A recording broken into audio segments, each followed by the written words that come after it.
that he saved me. How many believe whatever it is? But in a practical sense, there's no reflection of any salvation for me. I don't know about you, but think about it. Do you have any salvation? Many people don't understand it. They just fall for it and believe it. How you believe in something you don't understand, I don't know how we have to do that.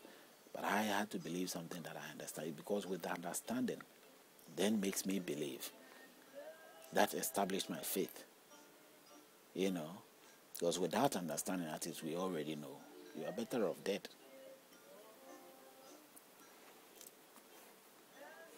All that 3 days, if he did rise again, he definitely rose again, and nothing like that. Because even the story says that, why did he rise? Because he was found guiltless. Even though he had my sins on him, he was found guiltless. If he had my sins on him, then he should have been guilty. He should be guilty. He's taking my sins for me. So even if he is not guilty, he is guilty.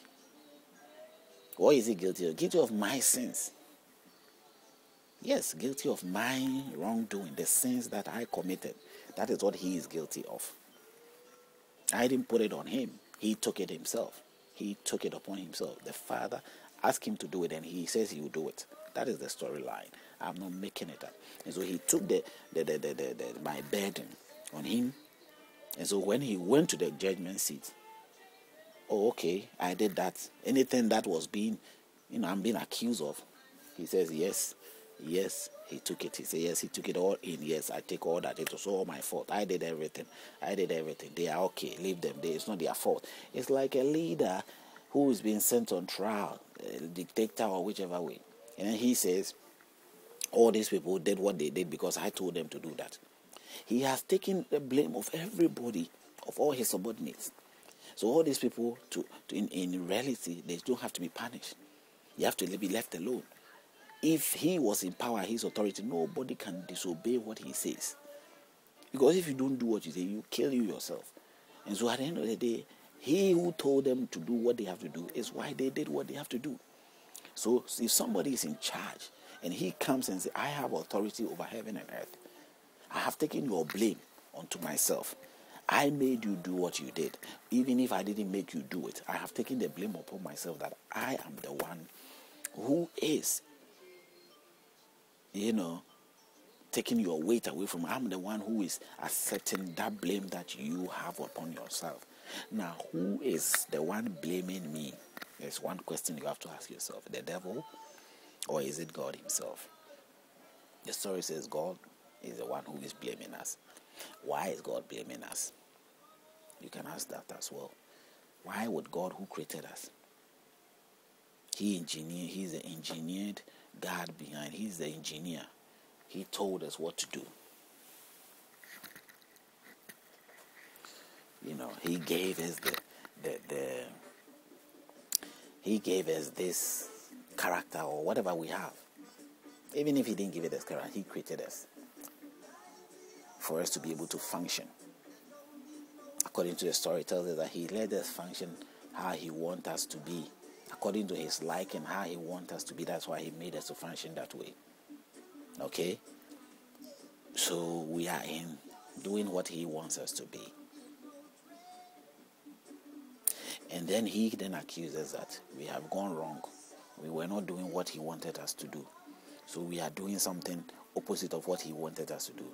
That means we have our will to do what we want. We had our will to, deviate, and we did that. But the story also tells us that we didn't do it by ourselves. We did it by the help of the very person or the sinner or someone who is considered as a spirit also, who is also from his side, his own spiritual child, or his own creation, another creation who is more powerful than us, who came to convince us in a form of a snake, convince us to sin, and he continues have been convincing us up to today. So it is certainly not the devil that the sinner, the devil or anybody that judge you, condemn you, but it's God himself who is condemning you. So then the child who came to die, who also is seen as the Son of God, to take the sacrifice from us. He is taking my blame and die for me. And who says that the wages of my sin is death? It is God then. According to what we are explaining here, that means it is God who says that the way he wants to punish me for disobeying him, and the only punishment he has for me is death. So that death, he then sent his son and said, okay, can you take these people's blame for them? Can you really take their load and pay, sacrifice your life for them? He says, yes, he will do that for them, for us, for whatever reasons. According to the story, he was even there when God was creating everything. That he was even the craftsman. So the spirit on Jesus Christ or Yehoshua is supposed to be the craftsman that crafted us, designed us and built us. He was there with God in doing all that. So he loved us to have come to sacrifice his life for us. But mostly he did that because he is somebody who is in obedience with the Father. No matter what the God asked him to do, he will do. He willingly, his life is willingly and totally surrounded he surrendered his life to God the Father. So as long as the Father asks, in his obedience, he says, yes, I'll do it. Not necessarily for the people's sake, but for the Father's sake. Because at some point, they was asking the story, the people were asking him, he's a good master. How did you? It was a question. Good master. And then he refused. He said, why do you call me good? The only good is the Father in heaven. He's the one good. He is the one who chose the disciples. He's the one who did that. Every time he made that reference to the next story. He is the one who loves you people, not me. My love is nothing close to that. I love God. I love the Father. I serve the Father. He is authority. I am in service of the Father. It's like a king or a queen. And you serving that king or the queen. That's how he is. That Jesus was serving the king. The Yeshua was serving the king. He was serving the Father. So whatever the Father asks, his loyalty is to obey and do it in the full. Whether he wants it or not, it's not in question. He doesn't have any feeling to say, I want it or I don't want it. He surrendered his life for that. And so then he decided to come and die for our sins. Now, understanding this clearly, he is there to die for who? Me. Not because he wants to, but at the end of the day, he's obeying the command. But if the story also tells you that it is not like a command. It is not because God commanded him to go and die for the people. It is like God asked, who will do this? Who will do this? And he says, I will do it. So he also willingly decided to do it at the same time. Because he could have chose not to do it. But he decided to obey to do it. There were so many angels there. He decided to do it. And then he came. And then he was aware of his death, the pain. He knew everything. He knew what the pain is like. He understands pain. He should understand pain. He has an idea.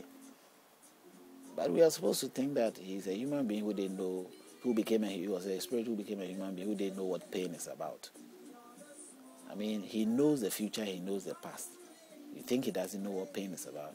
That's my own thoughts that is coming in. But you can, go by the story of what the presentations are and think about it again. That's what you are supposed to believe. And then you can't question that and say, oh, how can he not know pain? Oh, he's not a human being, so he can't know things of a human being.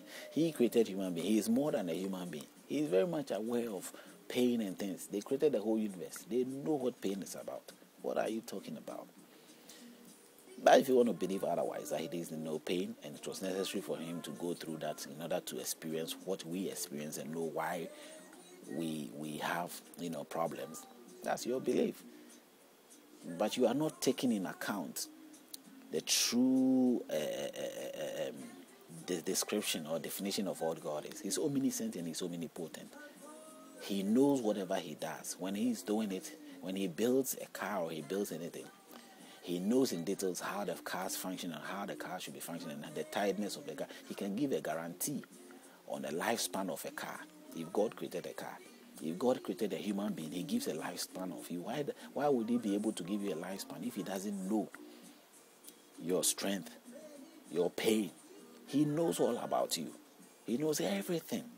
He knows your feeling, your sexual feelings. He knows how you feel, how you can, how you like your sex life. He knows that.